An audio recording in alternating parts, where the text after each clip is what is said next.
Benjamin Netanyahu tient beaucoup à sa doctrine.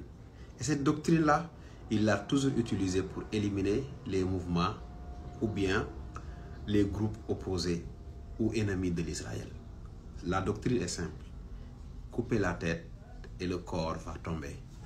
Ce qu'il a fait avec tous les mouvements qu'on peut citer comme le Hezbollah et autres, il a tué les chefs, les grandes figures, et par la suite, le mouvement est fragilisé. C'est cette même stratégie aujourd'hui qui le pousse à dire que pour mettre fin à la guerre, il n'y a pas 3000 solutions. Il faut éliminer l'Ayatollah Khomeini. Ce qui va directement déclencher une troisième guerre mondiale. Et je pense qu'aujourd'hui, je n'ai pas vu une seule diplomatie qui a approuvé son idée. Il n'y a que lui qui est dans ces idées. Et on le sait, il ose le faire. Il ose essayer de le faire. Je ne sais pas s'il va le faire. Parce que je pense qu'aujourd'hui, que les Iraniens tiennent plus à Khomeini qu'à leur centrale nucléaire. Et vu comment ils ont enfoui leur centrale nucléaire jusqu'à le rendre inaccessible, je ne pense pas que Khomeini puisse être accessible jusqu'à être assassiné. Donc, parce que, si vous voyez pourquoi il envisage cela, il l'a réussi avec les autres mouvements. Il y a les Noirs et tous les autres, c'est comme ça, il élimine les chefs.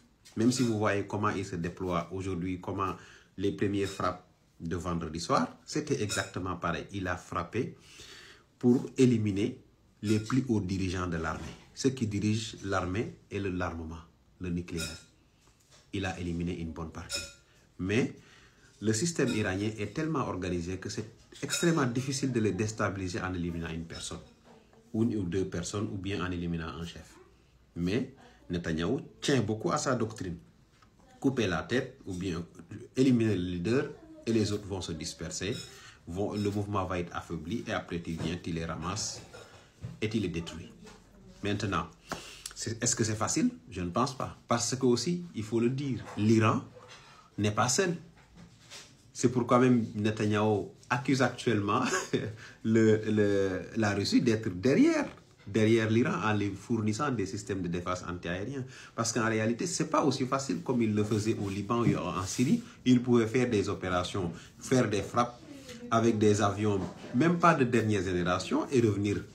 Ce n'est pas facile comme ça. Ce n'est pas possible avec l'Iran. C'est pour cela aujourd'hui, Netanyahou pense en réalité que ce n'est plus seulement une affaire de guerre, détruire des centrales ou bien détruire des dépôts de pétrole qui vont déstabiliser l'Iran. Il faut en réalité couper la tête du chef, c'est-à-dire éliminer l'Ayatollah Khomeini. Et parce que, au-delà de ça, il y a un problème que le monde veut éviter et que Netanyahou ne doute pas qu'il peut le faire et il risque de le faire, c'est-à-dire s'attaquer aux installations pétrolières, de l'Iran, ce qui va impacter directement la Chine et ce qui va impacter directement l'économie mondiale, surtout les États-Unis. Parce que l'Iran n'est pas n'importe qui dans le domaine du pétrole, des ventes de pétrole dans le monde. Le détroit d'Ormuz aussi, qui est un autre atout entre les mains des Iraniens, pose aussi problème. Donc, Netanyahou a sa manière de voir le monde, a sa manière de gérer ses conflits, mais est-ce que cette fois-ci, cette manière de gérer les conflits, il y trouvera l'aval de ses alliés? Je ne le crois pas, parce que ça va déclencher une guerre majeure. On va largement dépasser ce que nous sommes en train de vivre. Là, je sais que l'effet surprise a eu un effet dévastateur chez les Iraniens parce qu'ils étaient surpris avec la présence d'espions partout à travers le monde et des ateliers de drones qui étaient dissimulés partout aussi à travers l'Iran. Mais l'effet surprise a ses limites. Quand vous surprenez quelqu'un, vous l'attaquez, il ne tombe pas, vous ne pouvez plus avoir cet avantage-là, il ne va plus vous le permettre. Et on a vu que depuis hier, ils ont commencé même à arrêter des gars du Mossad qui étaient là-bas et certains complices. Il paraît que même aujourd'hui, il y en a un qui a été jugé et pendu et d'autres vont être jugés. Donc, cette guerre-là, ce ne sera pas une guerre comme il l'a fait avec le Hezbollah ou avec le Hamas. Ce ne sera pas aussi facile. On se rappelle des beepers, comment ils ont éliminé ces dirigeants-là, vite fait. Mais ces gens-là ne sont pas du tout l'Ayatollah Khomeini. Ce n'est pas le même peuple.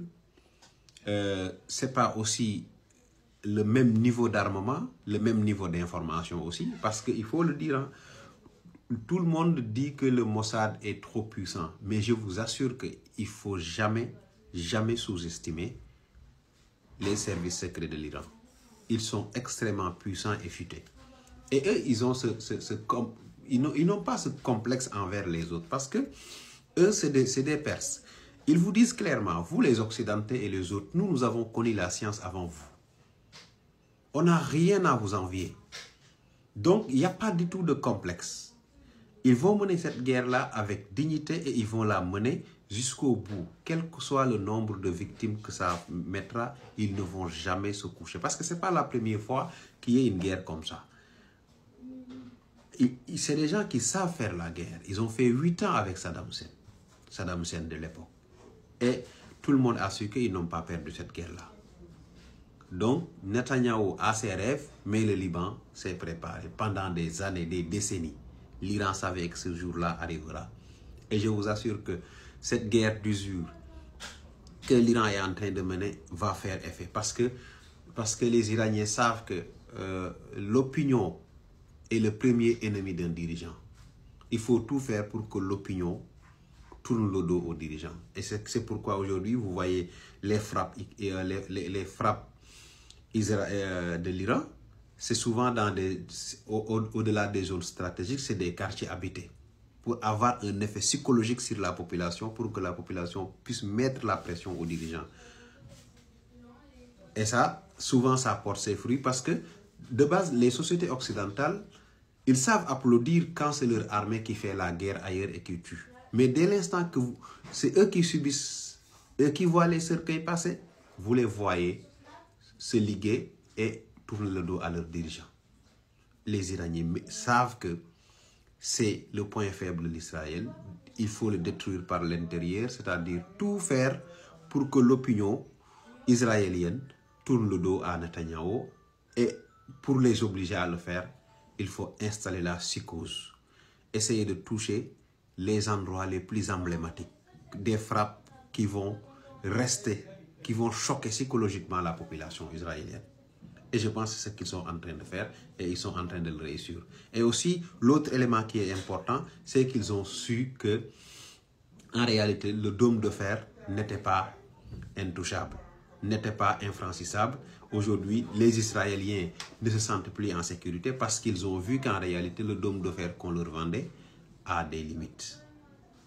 Et ça, c'est un point très fort du point de vue psychologique pour mettre la pression à la population pour que celle-ci mette encore plus de pression aux dirigeants, ce qui va exiger, ce qui va pousser le dirigeant à se plier ou bien à revoir sa politique vis-à-vis de ce qu'il considère comme son ennemi qu'est l'Iran aujourd'hui.